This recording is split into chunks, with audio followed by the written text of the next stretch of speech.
I am Chirp or Chirping. Chirp is my nickname.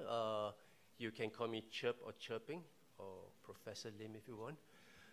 I'm from the Education University of Hong Kong. So it is very similar to UPI in Indonesia, the Universitas Pendidikan Indonesia, right?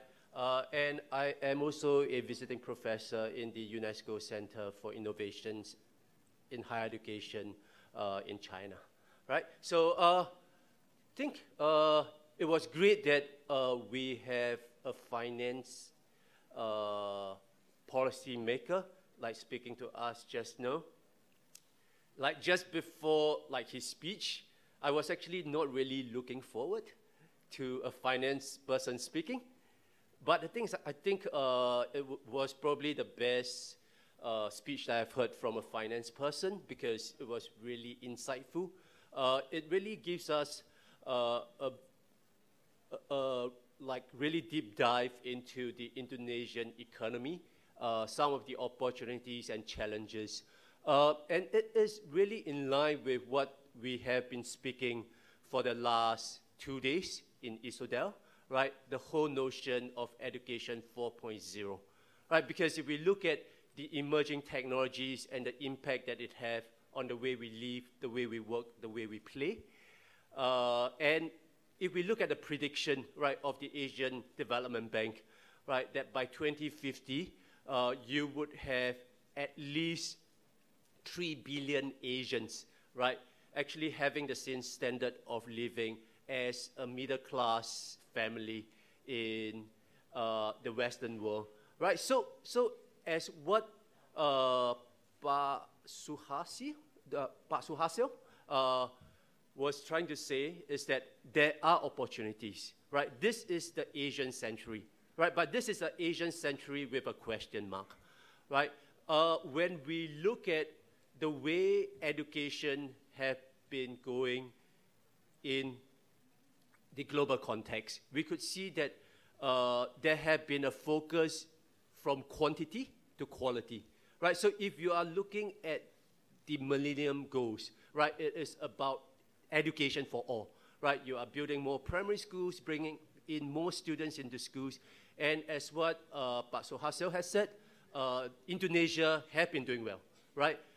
You are able to achieve the quantity, right? But the thing is, we are still quite a way in terms of moving towards quality, right? And that is where the Sustainable Development Goals come in, right? Whereby we are looking at access to quality education and lifelong learning. And the lifelong learning bit is actually a way or a key competencies that is being that is required in education 4.0. So what I'm going to share with you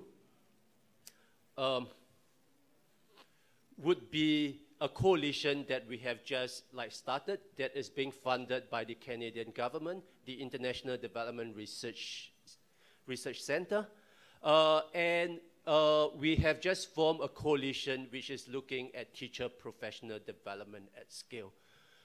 As we know, just in Indonesia itself, we have 3 million people. No, we have 3 million teachers, right? And the thing is, to be able to ensure the quality of the 3 million teachers, we have got to ensure that there is continuous professional development. The challenge is not to be able to provide continuous professional development to just the teachers in the city areas, like in Jakarta, in Surabaya, right, or in Yogyakarta, but it's also to be able to reach out to the teachers in, for example, the Jawijaya in Papua, right, to be able to reach out to those teachers in schools. So part of the coalition is really thinking through how can we bring key partners together, development agencies, governments, technology companies, right, in order to provide continuous professional development for teachers, not just in the city area, right, but also in the rural, remote areas, right, in the provinces whereby a large majority of the SDA, right, are actually quite a walk away from the main town, right? So So what we hope to do with this coalition is to be able to attain the SDG 4, right? Because what we believe is that for us to achieve SDG 4, oh no, somebody's controlling this. Hantu. Okay, stop. Okay, good. Right, so when we are looking at SDG 4, inclusive and equitable quality education, as what I've said, is about access to quality education and to promote lifelong opportunities, lifelong learning opportunities for all.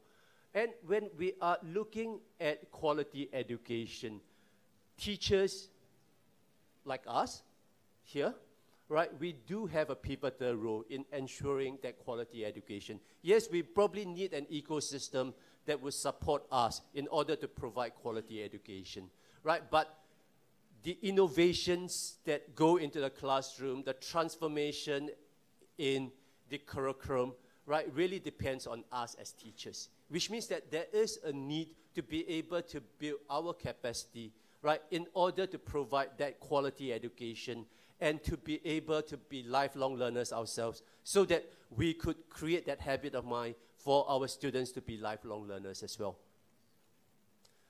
Right, but the thing is, if we look at what is happening, not just in Indonesia, but in the world, there is a teacher shortage, right? But the thing is, more importantly, there's a lack of capacity among teachers, and that becomes a bottleneck to being achieved SDG 4, right? And the thing is, as what you have heard from the previous speaker, right?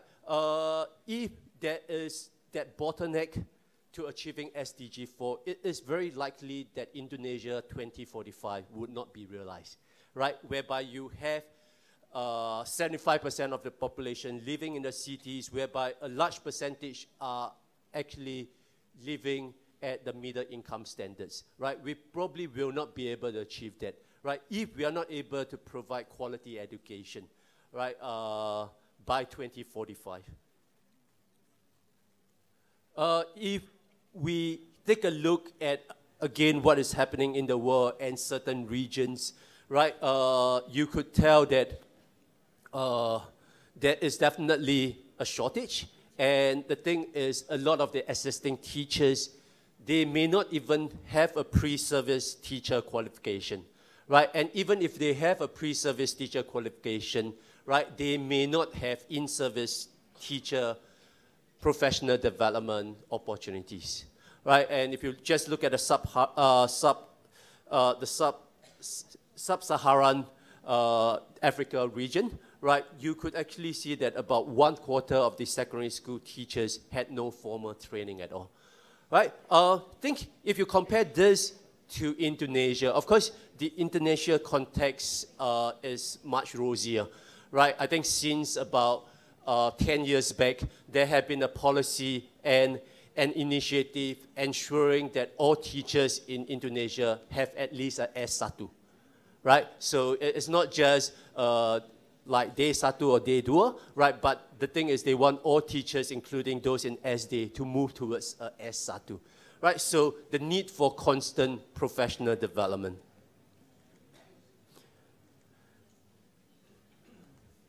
So what the coalition is basically trying to do is to ensure that we are able to provide professional development at scale in such a way that teachers would be empowered and effective, right? And then that would then lead to quality education for all, right? And when we look at teacher professional development, I think although this is a good example of teacher professional development, this like symposium that is being organized by Pustakom, right? It is a good teacher professional development platform where you can exchange ideas, where you can share your practices. But the thing is, when we look at continuous teacher professional development, it's really a long-term process, right? It may be formal, it may be informal, but it's definitely not a one-off symposium or workshop.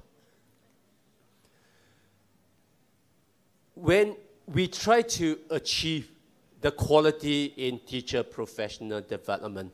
We know that in order to provide constant feedback for teachers with respect to their practices, to be able to support teachers in their practices, you will be able to achieve quality in professional development, right? So when you are looking at this triangle, right, we're actually looking at the tension between quality, equity, and efficiency.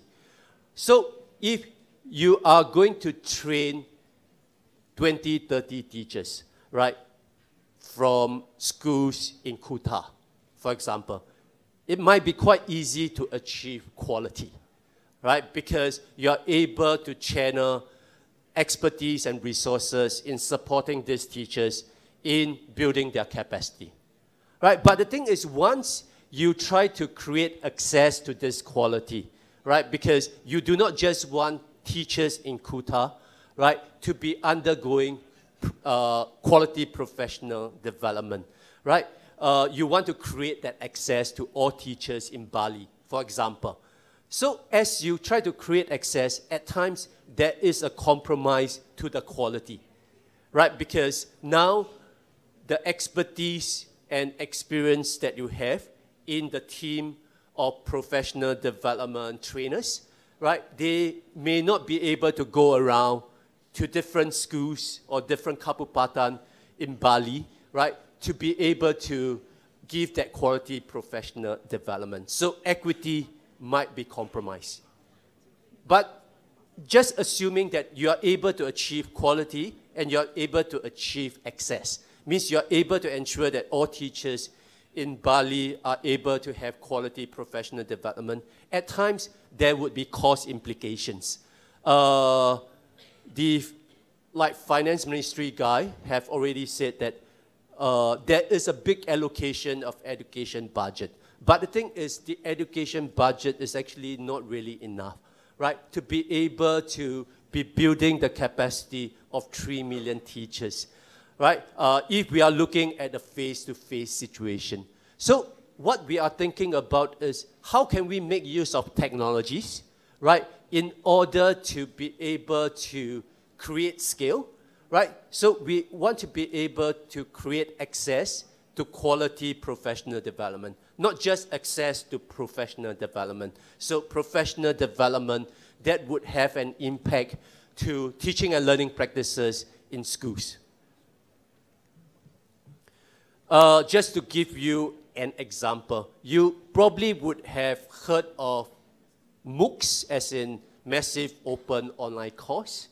So when we are looking at using technologies, we need not be looking at all teachers using technologies, because if you are looking, if you are, let's say, for example, a teacher in a school, right, in Wamena, right, in Papua, you may not be able to have stable internet access, and therefore you might not be able to access the MOOCs, for example, right? So in this case, a cascade model with respect to the use of a MOOC might be needed, right? So 10,000 teachers might be working on a MOOC, right, from a site that have very stable internet accessibility, right? And the thing is, these 10,000 teachers eventually could start working with another 25 teachers face-to-face, right, in their own school context or at the kacamatan level or even at the MGMP level, right? Whereby the teachers that have undergone the MOOC would be able to use those MOOC resources in order to support the teachers face-to-face in their own school, in their own district, or in their own subject professional learning communities, right? So like in this case here, when we are looking at scale, we are trying to look at how we could be using technologies, right, in order to scale up professional development. So in this case, it's not all about the massive open online course, but it's how the massive open online course can be used in a process whereby we can first start working with 10,000 teachers and eventually be able to cascade to 250,000 teachers. Okay, so this is what we meant by teacher professional development at scale. So teacher professional development at scale blend online and offline methods, different modalities, different resources, so that we are able to work with teachers from different regions, not just in the city, but also those contexts that are often under-resourced. Maybe under-resourced with respect to power supply or under-resourced in terms of data and internet access.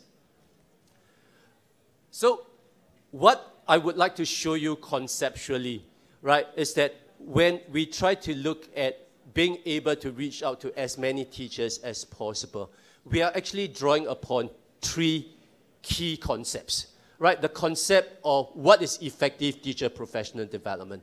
There have been a lot of research that is being done on that. What does good and effective professional development means, right? It must be content focused, it must be active learning, there must be collaboration, right? There must be sharing among teachers, and the professional development should be over a sustained period of time, right? And the thing is, we know what are the challenges in developing countries as well, right? It actually need not be just developing countries, it can be developing regions, right? So it includes developing regions, for example, even in developed countries like Australia, right? Like, how do you reach out to the schools and the teachers that are in the bushes, right? They are not as well connected as those in the cities, right? So there are always challenges with respect to the quality of the teachers, the opportunities, especially for teachers in the remote and rural areas, right? And there would also be issues of the ethnicity, right, in terms of the ethnic group being marginalized, or gender inequality, or in the Middle East, you know, it's like issues of displaced people, right? Like, how do we provide professional development, right, for teachers that are working with the refugees, right? So those are the questions that we have, as in how do we make use of effective TPD models in order to address the challenges in developing countries and developing regions, right? So that comes the third circle, which is learning at scale, right? I think the learning at scale is quite a new area, right, in education research, right, where we try to explore different types of emerging technologies, from massive open online courses to personalized learning, intelligent tutoring system, to the open courseware whereby no internet is being required, right, through trying to use peer learning network in order to create professional learning community, right? So when we are looking at the intersection between effective teacher professional development, learning at scale, and challenges in developing countries, we have teacher professional development at scale, right? So for this session itself, what I really want in terms of the input, right, from the teachers is I want to really understand more with respect of how you learn and why you learn, right? What would motivate you to learn? For those from the technology companies, I'm really interested in terms of what emerging technologies could be adopted and adapted and customized and being used in the professional development context to support teachers as they learn, right? For policy makers, government officials, I'm like really interested in terms of like what policies could we actually like formulate in order to motivate teachers to engage in the learning. Okay, just to give you an example, in the Philippines, they have just came up with a teacher professional development policy whereby teachers have got to renew their teacher certification every 3 years, right? So in order to stay on in school, the teachers, assisting teachers in schools have got to renew their teacher certification. And they can only renew their teacher certification if they have done 100 hours of professional development over 3 years, right? And so over that 3 years, they must actually accumulate credit, right? In order to ensure that their teacher certification can be renewed so that they can carry on teaching in a public school within the Philippines, right? So these are the questions that I have. What I'm going to do next is I'm just going to provide you an example from the Philippines of what do we exactly mean by teacher professional development at scale. Okay, this is a program, the ELLN, is about early literacy and numeracy teachers. So we are looking at the SDA teachers, but the SDA teachers at the lower level, trying to ensure that they have the capacity to implement the new literacy and numeracy program in the Philippines, right? So we are talking about not just 10,000 teachers, but hundreds of thousands teachers in the Philippines that need to undergo this training. Okay, so what the Philippines government wanted, or what the Philippines government have started doing back in 2014 was that they tried to use a cascade model face-to-face, whereby teachers from different schools would go to a region to receive training and eventually going back to their schools to actually train their teachers from their own school. The problem about the cascade model face-to-face is that there's a big issue in terms of quality assurance, right? Means you're able to create access, but you compromise on the quality. So the Philippines government, together with USAID, in 2015, they decided to actually employ a mix of cascade model and the use of technologies, right? In this case, the open courseware. So it is not internet enabled, right? But it is just something that can be run on a standalone personal computer.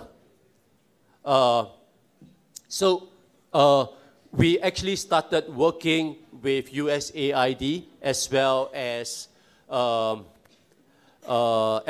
the Department of Education in the Philippines, right, to pilot this particular model, right, to different schools in different regions within the Philippines itself. So the objective is to ensure that we are able to provide capacity building for 193,000 teachers in the Philippines. Right, so this is how the model works. Right, there would always be a facilitator per learning action cell, and usually one action cell consists of between 4 to 6 teachers from a school, right? And the action cell members would have a courseware that they have got to work through. At the same time, the learning facilitator would also have a set of support materials that they can work through before they engage the learning action cell. Right, so in this way, we constantly have a person within the school that is able to provide professional development with the support of digital resources that is available to both the teachers as well as the facilitator within the school. Right, this is basically how the open courseware look like. There are quizzes, there are audio videos, etc. Of teachers doing different things, right? And there are activities that the teachers would need to complete and eventually that they would need to share within their learning action cell. The hantu is back. Oh, it's tough. So strange, like he or she did not make fun of the previous speaker, but kept on like making fun of me. Yeah. Okay, so what we are doing now is that now that the USAID pilot project is completed, we are scaling up to all the schools in the Philippines, right, using this particular model after we have done an evaluation that have shown an impact on students' learning outcome and teacher competencies, right? So this is what we hope to do. And basically the project had been taken over by the Department of Education in the Philippines, right? Whereby eventually it would be scaled up to all the schools in the Philippines starting from June 2019, right? So this would be an example of teacher professional development at scale. I could like share with you like many examples from India, from Brazil, from Bangladesh, if you're keen, right? But the thing is, this is just one example to give you some ideas and insight of what do we mean by being able to reach out to as many teachers as possible with technologies. What we did was to understand like better about what type of professional development at scale is going through like globally. We actually have just started a landscape review in June 2018, right, where we co-funded the landscape review with the USAID and DFID, right, where we are trying to look at how technologies is being used to accelerate teacher professional development. And we came up with a set of key principles, right, key principles about what are the key principles that need to be in place in order for there to be effective teacher professional development.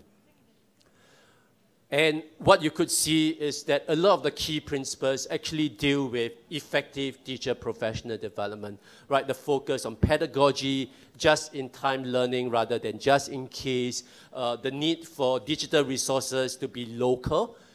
Even if it is developed globally, it needs to be customized for local use, and to be able to build an ecosystem to provide incentive for teachers to participate in the professional development, right? And the teachers should have opportunities to implement what they learn, right? In the open courseware or in the massive open online course, right? In their classroom practices, they must be given time to reflect. They must receive peer feedback. They must be able to share their practices, right? And there must be support from the local and national government. We need to bring in different partners, both public and private, right, in order to be able to work through this program. And I think quite crucially,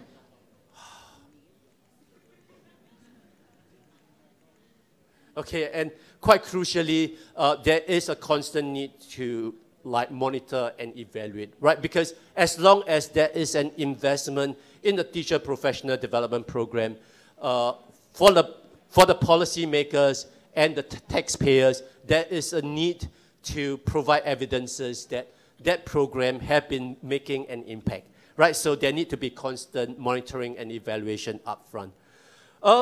Thing is, what we are actually coming out with is really interesting in terms of challenges, which I think is something that we need to be spending more time thinking through, right? I think one key thing is if we want teachers to learn online, we want teachers to learn not face-to-face, how could we assess teachers' learning, right? We need to look at the alternative assessment. We need to look at more formative assessment. And we need to see how could we tap upon digital technologies in order to engage in like some of this like assessment, right? So it might be the use of digital portfolios, right? Whereby they might capture their practices and upload it onto the digital portfolio, right? But there is a need to rethink like how do we do assessment of teachers, right? Especially if the teachers need to be assessed in order to say that they have successfully completed the professional learning itself.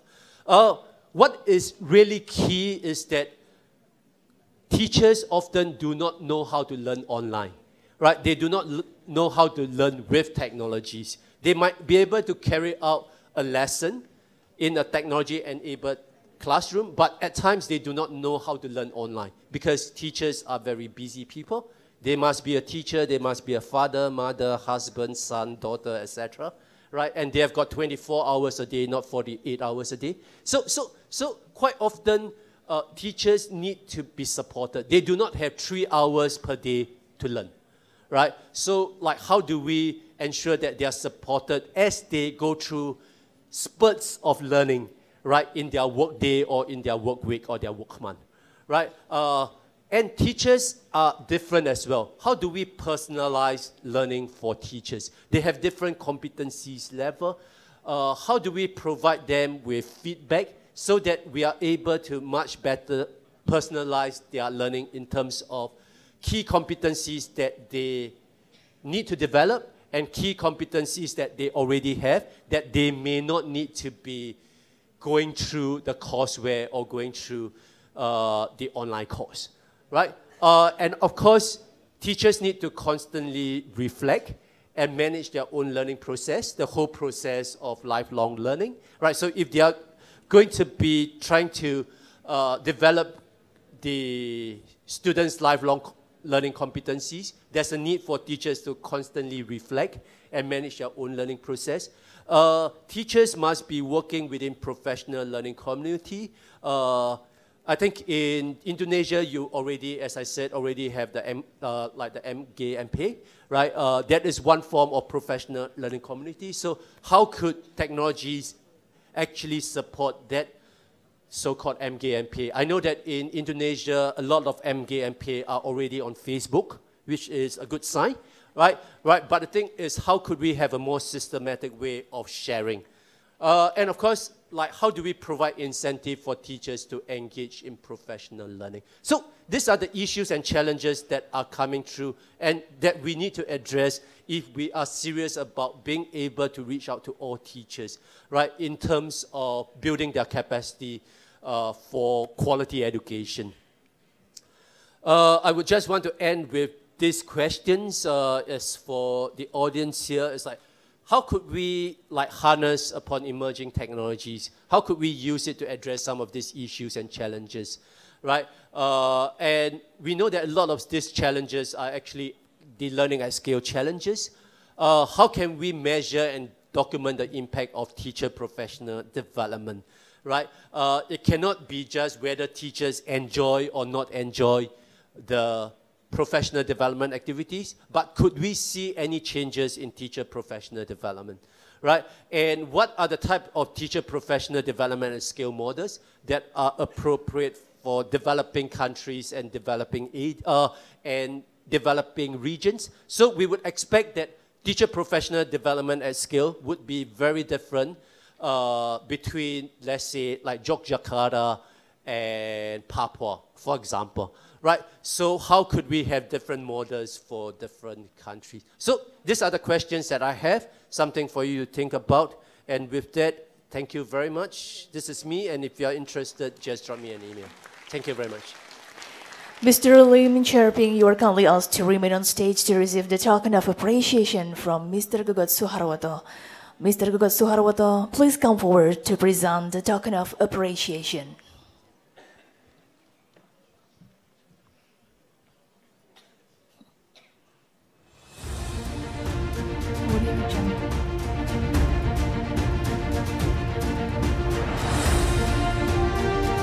Let's give big round of applause one more time for our keynote speaker this morning, Mr. Lim Cher. Thank you very much indeed. You may return to your seat.